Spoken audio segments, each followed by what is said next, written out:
Gold, trusted gold buyers. మీరు తాకట్టు పెట్టిన బంగారాన్ని విడిపించి ఈ రోజు ఉన్న మార్కెట్ ధరకు కొనబడను. ఇప్పటి తరంని కొంచెం అంటే చాలా చేంజెస్ వచ్చాయి సినిమాలలో. ఇప్పటి తరంని కొంచెం అర్థం చేసుకోవడం కష్టం, మాట్లాడడం కన్నా వాళ్ళు చెప్పింది చేయడం అని.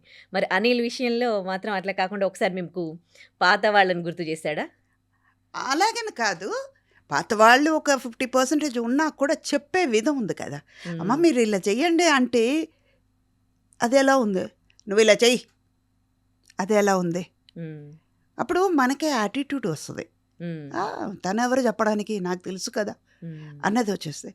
మీరు ఇలా చేస్తే బాగుంటుంది కదమ్మా, ఓ ఇది చేస్తే బాగుంటుందని చెప్తున్నాడు, చేసి చూద్దాం అనే ఒక లెవెల్ పెరుగుతుంది కదా. అవును, అలా చెప్పేవాడు తాను. Okay, nice. సో ఫస్ట్ ఒకసారి మీ గురించి 1000 సినిమాలు అని అన్నారు. 1000 సినిమాల ఈ ప్రయాణాన్ని ఒక్క మాటలో చెప్పాలంటే ఎలా చెప్తారు? ఇదంతా మా గురుగారిది, ఆయన బ్లెస్సింగ్ వల్ల, కె బాలచంద్ర గారి వల్ల. Okay, single word K Balachander. Okay, ఆయన మీకు చెప్పిన ఒక్క మాట, ఒక చిన్న ఒక అడ్వైస్, అది చిన్న కూడా కాదు, ఇప్పుడు నేను నిలబడ్డానికి అడ్వైస్ అది. మధ్యలో నాకు మా మదర్కి ఒక 3 పిక్చర్లు చేశాను, హీరోయిన్కి చేశాను. ఒకటి ఆగిపోయింది, ఒకటి 75 days ఆడింది, ఒకటి బయటికి రాలేదు. ఇలా ఉన్న సమయంలో మా మదర్కి ఏంటంటే నా ఎడ్యుకేషన్ కంటిన్యూ చేయాలి, సినిమాలో ఉండాలనుకుంటున్నావు ఓకే ఉండు, మధ్యలో బ్రేక్ వచ్చిందంటే వెనకొచ్చి ఎడ్యుకేషన్ కంటిన్యూ చేయాలి, నువ్వు చేస్తావా అని. సరే అమ్మా అన్నాను. కానీ నా మనసులో ఏంటంటే సినిమాలోనే ఉండిపోవాలి అని. ఓకే, మధ్యలో గ్యాప్ వచ్చింది, వెళ్ళిపోయాం. వెళ్ళిన తర్వాత ఏమవుతుంది అని జస్ట్ 1 year అదే నాకు పెద్ద యుగంలాగా అనిపించింది. ఓకే, మళ్ళీ అదే బాలచంద్ర గారి కన్సర్న్ నుంచే ఫోన్ వచ్చింది, చెయ్యడం మొదలైంది. వచ్చేటప్పుడు ఒక అడ్వైస్ ఇచ్చారు ఆయన కూర్చోబెట్టుకొని, అన్నీ బాగానే ఉంది, నీ మొహం ఎప్పుడైనా అద్దంలో చూసుకున్నావా, గ్లామర్కి పనికిరావు. అవునా? ఇదే అన్నారు, గ్లామర్కి పనికిరాదు. ఎన్నాళ్ళు లేడీ ఓరియంటెడ్ సబ్జెక్ట్ నీకు వస్తుందో తెలియదు, హీరోయిన్ ఎన్నాళ్ళు ఉంటావు, ఉండలేవు కదా. వాళ్ళ తక్కువే హీరోయిన్గా వాళ్ళ కొన్నాళ్ళే. అవును, వయసు పెరిగే కొద్దీ క్యారెక్టర్కి మారాల్సిందే. నేను 3 చాయిస్ ఇస్తాను నీకు. ఆడియన్స్ నిన్ను వద్దు అనుకున్నారంటే, బోర్ కొట్టిందంటే రిటైర్ అయిపో. సెకండ్, నీ దగ్గర పనిచేసే వాళ్ళే ఈ ముసలావిడతో మనకెందుకు చే అనుకున్నారా, రిటైర్ అయిపో. ఎప్పుడు నీకే సెల్ఫ్ కాన్ఫిడెంట్ తగ్గిపోయి చాలు నేను ఇంకా లైఫ్లో అన్నీ పొందాను, నా వరకు చాలు అని అనుకున్నావో రిటైర్ అయిపో అన్నారు. కానీ ఈ 3 ఇప్పటి వరకు జరగలేదు, జరగదు కూడా, అది నడుస్తుంది. ఆ అడ్వైస్ ఇందాక నేను మీరు అన్నట్టు ఒకే మాటలో చెప్పాలంటే కె బాలచందర్ మా గురుగారు అడ్వైస్ అంతే. ఓకే, మీరు అంటే ఈ 1000 సినిమాలలో ఇప్పటికీ మీకు కొన్ని క్యారెక్టర్స్ ఉన్నాయి, అవి మర్చిపోలేము. మన మన్మధుడిలో చూసుకోండి, అసలు మీరు వస్తున్నారు అనగానే నాకు మన్మధుడు ఒక్కసారిగా తిరిగింది అనమాట. అలా టేబుల్ పైన వెజిటేబుల్స్ చాప్ చేస్తూ మాట్లాడుకో గురించి మాట్లాడుకో అని, గురించి మాట్లాడకూడదు అని అంటారు. అసలు అది ఎంత అద్భుతంగా అనిపిస్తుంది అసలు. అంటే మిమ్మల్ని ఇప్పటికీ ఆ క్యారెక్టర్లో మీరు ఇమిడిపోయారు. అదొకటే కాదు, ఆమె సినిమాలో అసలు ఆమె మీకు ఎంత గుర్తింపు తెచ్చింది కదా అసలు.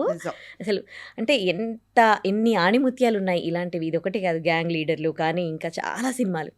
సో మీకు టైం దొరికినప్పుడు మీ సినిమాలు మీరు ఏవి చూసుకుంటారు? ఎక్కువ చూసేది ఆమె చూస్తా, తర్వాత మన్మధుడు చూస్తా. మన్మధుడిలో ఏంటంటే నాకు ఉప్మా సీన్ చాలా ఇష్టం. ఎర్రరవ ఉప్మా చేయనా, తెల్లరవ ఉప్మా చేయనా. అదే ఇంకోటి ఏంటంటే నా వరకు వస్తే చేసే ఆర్టిస్ట్ కూడా నాకు కాంబినేషన్ ఆర్టిస్ట్ భరణి గారు కానీ, చంద్రమోహన్ గారు, కోట గారు, చలపతి బాబాయ్, ప్రకాష్ రాజ్ గారు, ఇలాంటి వాళ్ళు ఏంటంటే నాకు కంఫర్ట్ జోన్లో పెట్టి వాళ్ళతో వర్క్ చేస్తే నాకు పీస్ఫుల్గా ఉంటుంది, కంఫర్ట్గా నేను వర్క్ చేయగలుగుతాను అని ఆ క్యారెక్టర్ ఇంకా ఎలివేట్ చేయడానికి నాకు ప్లస్ అయింది.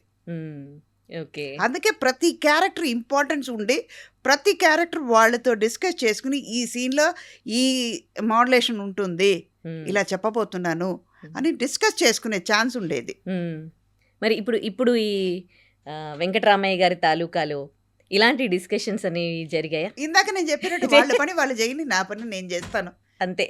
అది చెప్పడానికి డైరెక్టర్ ఉన్నారు. ఉమ్. అలాగైపోయింది అప్పుడు అందరూ కలిసి ఒక సినిమా చేసేవాళ్ళు. ఇప్పుడు వాళ్ళకి ఇచ్చిన క్యారెక్టర్స్ చేసేస్తారు అంతే. అంతే.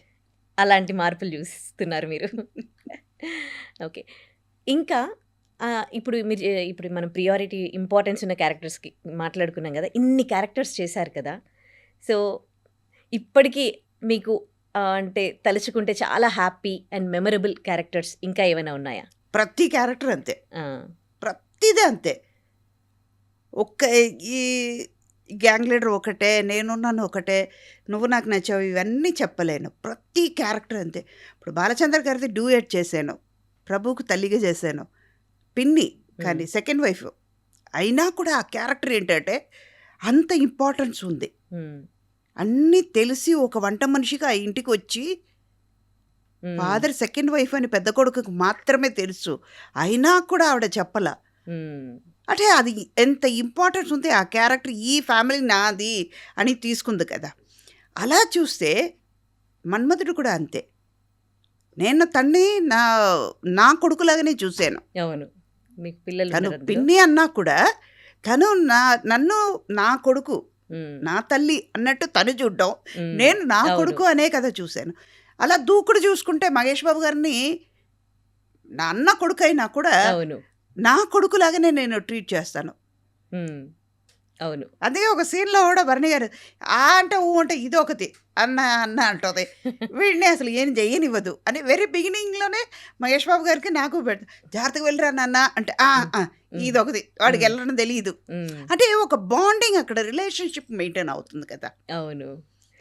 మీకు అంటే ఆ బాండింగ్స్ అంటే చాలా చాలా ఇష్టం. చాలా ఇష్టం. అలాంటి బాండింగ్స్ ఆ అనేవి family ఉండాలి. ఒక డికేడ్ బ్యాక్ ఉన్నాయి. ఇప్పుడు కొంచెం తగ్గిపోతూ ఉన్నాయి బాండింగ్స్ ఇప్పుడు కూడా అనేవి. ఉంది, ఆ. కానీ వాళ్ళు బయట ఎక్స్పెక్ట్ చేయట్లేదు అంతే. ఉమ్. ఇప్పుడు ఇది వెంకటరామయ్య గారి తాలూకా సినిమాలో అంటే షూటింగ్ టైంలో మీకు మెమరబుల్ మూమెంట్స్ ఏమైనా ఉన్నాయా దీంట్లో? ఎండ మామూలుగా ఎండలేదు అక్కడ. ఇదా మెమరబుల్? అది అది భయంకరమైనది. ఇంకోటి ఏంటంటే ఇది మొత్తం పల్లెటూరు. వైజాగ్ నుంచి అది చిన్నమల్లం పెద్దమల్లం అని ఏదో ఊరు పేరు. మేము ఉండేది అనకాపల్లిలో. పీక్ సమ్మర్లో చేసాం. అసలు తట్టుకోలేము, చెయ్యాలి క్యారెక్టర్ కోసం. అది ట్రావెలింగే డైలీ ఒక 1.5 hour ట్రావెలింగ్, మళ్ళీ ఈవినింగ్ ప్యాకప్ అయిన తర్వాత ట్రావెలింగ్.